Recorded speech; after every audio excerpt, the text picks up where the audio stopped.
Politics जिंदाबाद channel में आपका हार्दिक स्वागत है। आज आपसे एक सवाल पूछते हैं, आप राजनीति में किस वजह से आना चाहते हैं? हर काम के करने की कोई ना कोई वजह होती है और राजनीति में आपके आने के पीछे भी कोई ना कोई मकसद, कोई ना कोई वजह जरूर होगी। चलिए आज आपको बताते हैं कि सत्ता लोगों को क्यों आकर्षित करती है। हर व्यक्ति का सत्ता से जुड़ने का एक अलग उद्देश्य होता है, अलग प्रलोभन होता है, अलग इच्छा होती है और हर व्यक्ति सत्ता से बहुत अलग मकसद से जुड़ना चाहता है और अनेक लोगों में अनेक विसंगतियां भी देखने को मिलती हैं। बहुत सारे व्यक्ति अपनी पारिवारिक राजनीतिक विरासत के वारिस के रूप में राजनीति में प्रवेश करते हैं।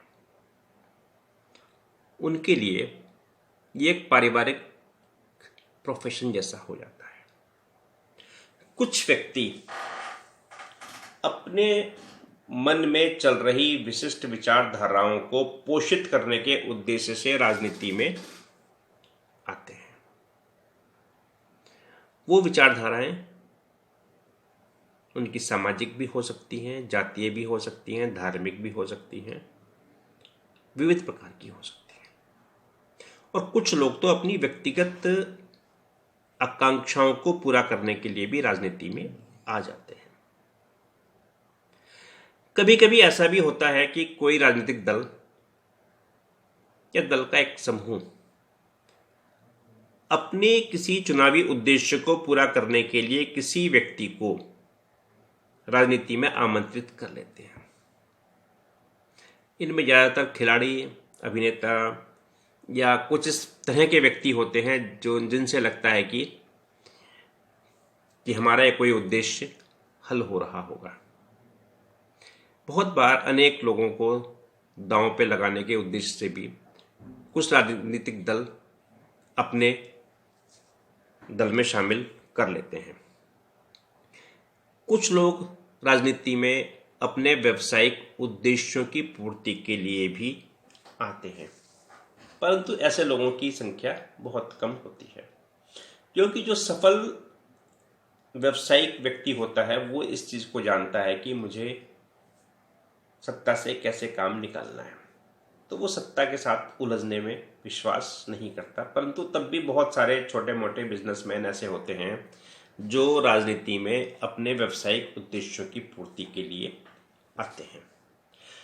कुछ लोग ऐसे भी राजनीति में जुड़ते हैं जो अपनी वर्तमान छवि से बहुत परेशान होते हैं।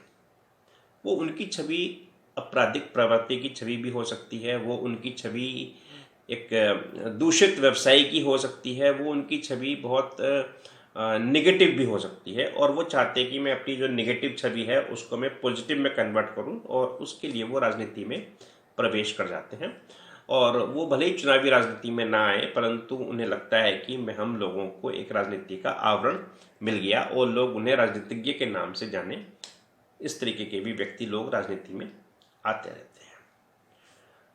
कुछ व्यक्तियों को राजनीतिक व्यक्ति जिन्हें उन्हें लगता है कि वो अपनी उंगलियों पे नचा सकते हैं, ऐसे व्यक्तियों को भी लोग अपने साथ जोड़ लेते हैं और उन्हें सशक्त भी बना देते हैं। ये कठपुतलियां होती हैं बड़े लोगों की, परंतु उनका राजनीति में कोई ज़्यादा इंटरेस्ट भी नहीं होता। फिर भी वो बहुत अच्छे स्तर तक पहुंच जाते हैं क्योंकि उनके आका जिनकी उंगलियों पर वो नाच रहे होते हैं उन्हें आगे के स्तर पर ले जाते हैं। और ऐसे लोगों की संख्या भी राजनीति के अंदर कम नहीं है।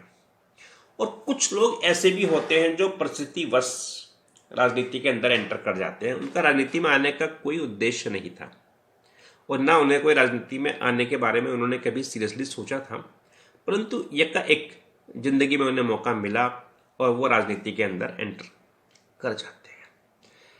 और कुछ व्यक्ति ऐसे भी होते हैं जो सिर्फ टाइम पास करने के लिए राजनीति में आते हैं।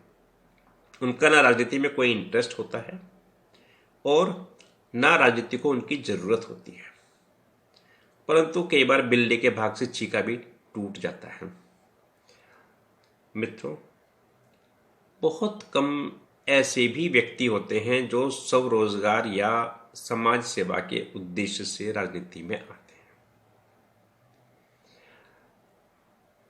कुल मिलाकर राजनीति में आने वाले हर व्यक्ति की राजनीति से जुड़ने की एक नई कहानी होती है, नई स्टोरी होती है, और वो इस कहानी सार्वजनिक भी होती है, लुकी छिपी भी होती है।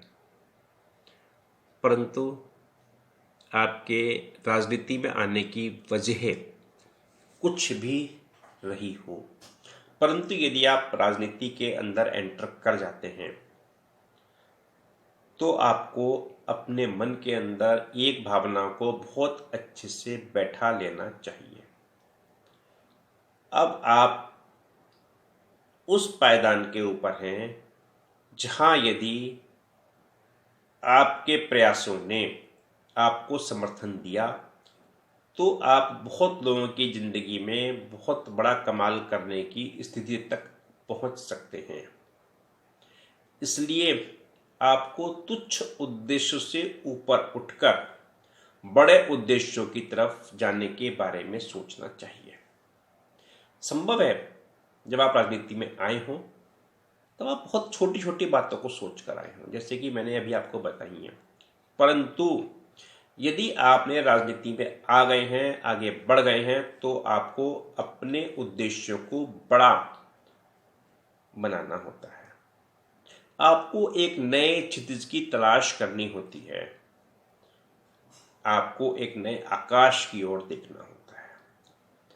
यदि आपने अपने विचारों को बड़ा नहीं किया तो एक बड़ी पात्रता की चीज को ग्रहण करने से आप वंचित रह जाएंगे। आप राजनीति के अनूठे फलों से वंचित रह जाएंगे। मित्रों, इसी के साथ आज की ये बात समाप्त। उम्मीद है पॉलिटिक्स जिंदाबाद चैनल में आप आने वाले समय में आपके राजनीतिक दिल और राजनीतिक मस्तिष्क को पोषित करने के लिए बहुत सारे मुद्दों पर चर्चा होगी, और उम्मीद है आप हमारी इन बातों के साथ द्विपक्षीय संवाद में जुड़ेंगे। आपकी कुछ सवाल हमारे पास आने शुरू हो गए हैं और जिनकी हमने जवाब देने भी शुरू कर दिए हैं। आने वाले वीडियोस में हम आपकी राजनीति से जुड़ी हुई सभी तरीके की बातों के ऊपर चर्चा करेंगे। इसी के साथ पॉलिटिक्स जिंदाबाद चैनल की ओर से शुभ राजनीति की शुभकामनाएं।